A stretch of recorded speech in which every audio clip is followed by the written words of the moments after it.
masyarakat. Apa ini Pak? Kain dokumenter kita petakan di halaman masyarakat. Kemudian datang masyarakat menulis baik ahli warisnya ataupun anak suaminya yang melakukan putusan. Kemudian kita membawa kembali ke kantor, kita rekap, kita masukkan dalam buku perdatanya, kemudian kita catat kita isi kain dokumenter dalam buku.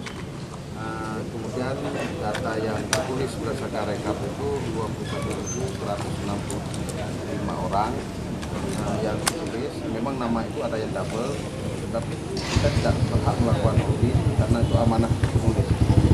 Mungkin dia mencintai seseorang, misalnya Pak Cik meninggal, ada keponakan 5 orang, namanya datang nulis. Memang kita ketahui ada yang double namanya, tapi nggak perlu kita buang namanya, kita tulis Pak amanah orang. Jadi nama-nama tertulis apa memang itu sudah terwakili daripada jumlah keseluruhan tidak.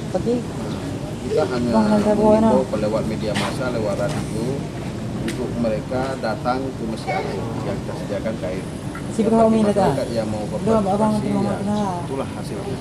Jadi kalau seandainya ada korban lain yang tidak dicatat, berarti tidak hadir pada hari ini. Sedangkan kami hanya